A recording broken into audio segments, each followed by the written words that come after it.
Operation सिंदूर के बाद ना भारत के विपक्ष के कई नेता पाकिस्तान की बोली बोलते नजर आ रहे थे, चाहे वो ममता बनर्जी हो जिन्होंने यूसुफ पठान को इंडिया को रिप्रेजेंट करने से मना कर दिया, या फिर महबूबा मुफ्ती हो जो पाकिस्तान के लिए सिंपैथी दिखा रही थी, या फिर राहुल गांधी जो बिना किसी क्रेडिबल एविडेंस के पाकिस्तान का क्लेम रिपीट कर रहे थे कि भारत के 5 फाइटर जेट्स डिस्ट्रॉय हुए हैं। वो अलग बात है कि पाकिस्तान इस सबका खुद कोई टेक्निकल प्रूफ नहीं दे पाया। ये वही वक्त था जब इंडिया को एक यूनाइटेड फ्रंट दिखाने की जरूरत थी, लेकिन ऑपोजिशन का मेजॉरिटी सेक्शन एक्टिवली भारत के नैरेटिव को डायरेक्टली या इनडायरेक्टली अंडरमाइन कर रहा था। लेकिन फिर ना इसी ऑपोजिशन का एक बंदा था शशि थरूर, जी हाँ वही बंदा जिसने ऑक्सफोर्ड यूनियन में ब्रिटिश कोलोनाइजेशन की धज्जियां उड़ा दी थी। By the end of the 19th century, the fact is that India was already Britain's biggest cash cow, the world's biggest purchaser of British goods and exports, and the source of highly paid employment for British civil servants. We literally paid for our own oppression. जिसने Britishers को उनकी ही language में कई बार धोया है। The fact that you don't really teach colonial history in your schools. Children doing A levels in history don't learn a line of colonial history. There's no real awareness of the atrocities, the fact that Britain financed its industrial revolution and its prosperity from the depredations of empire. The fact that Britain came to one of the richest countries in the world in the early 18th century and reduced it after 200 years of plunder to one of the poorest. All of that is really not known anymore. और भाई साहब जिसकी English सुनकर south Delhi की लावण्या भी मोरी मैया कह देती है। Fluxinosi nihilipilification, defenestrate, agathocacological, Panglossian, Quatch. उन्होंने ओपनली ऐसे सिचुएशन में इंडियन गवर्नमेंट को और इंडियन आर्मी को सपोर्ट दिया और पाकिस्तानी और वेस्टर्न प्रोपेगेंडा को एक्सपोज किया। That the color of the sindoor is not that different from the color of blood, and that was what was spilt by the terrorists in our country. I thought it was a very, very evocative, emotional, and powerful choice to name the operation that way. How much do you believe the US played a role in brokering the ceasefire? As far as we're concerned, almost none. Is that we have sent a very clear signal on the 7th of May, not the whole 4 days. The first day, our actions were calibrated, calculated, and precise. We indicated we would not tolerate Pakistan-backed terrorism on our soil. और इसी reason से मोदी सरकार ने strategic communication का एक move खेल दिया। सरकार ने एक मल्टी पार्टी डेलीगेशन फॉर्म की जो फॉरेन कंट्रीज में जाकर इंडिया का स्टांस समझाती। और इसमें सबसे इंटरेस्टिंग बात यह थी कि रूलिंग पार्टी के लोगों के साथ साथ ऑपोजिशन लीडर्स भी इस टास्क के लिए असाइन किए गए। और भाई साहब इस टीम को लीड करने की जिम्मेदारी दी गई थी शशि थरूर को। और खास बात यह थी कि शशि थरूर ने इस रोल को एक्सेप्ट किया openly, proudly, publicly. I'm heading off to 5 countries leading an all-party delegation to Guyana, Panama, Colombia, Brazil, and the United States.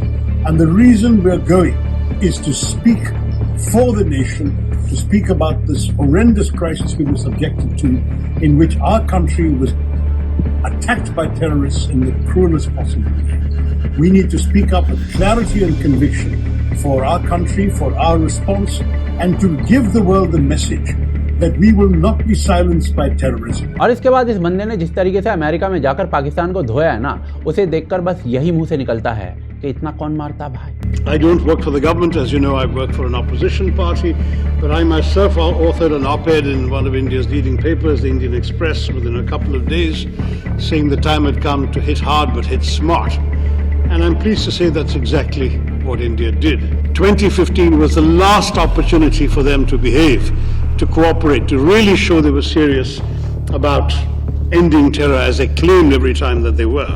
Shashi Tharoor ने ऊपर से अमेरिका में जाकर उनकी ही लैंग्वेज में उनके ही प्रेसिडेंट को बिना नाम लिए पेल दिया, जो जबरदस्ती का क्रेडिट लेने की कोशिश कर रहा था। 4 or 5 American presidents during my time in the US and having detailed conversations with both the Bushes, with Clinton, much more briefly with Obama. I mean, these are people of certain class, a certain distinction, and it's not politics. There are 2 Republicans in that list and 2 Democrats. But there was a certain both political heft, statesman-like gravitas, and intellectual quality that I find woefully lacking in this gentleman. That's the personal. गजब बेइज्जती है।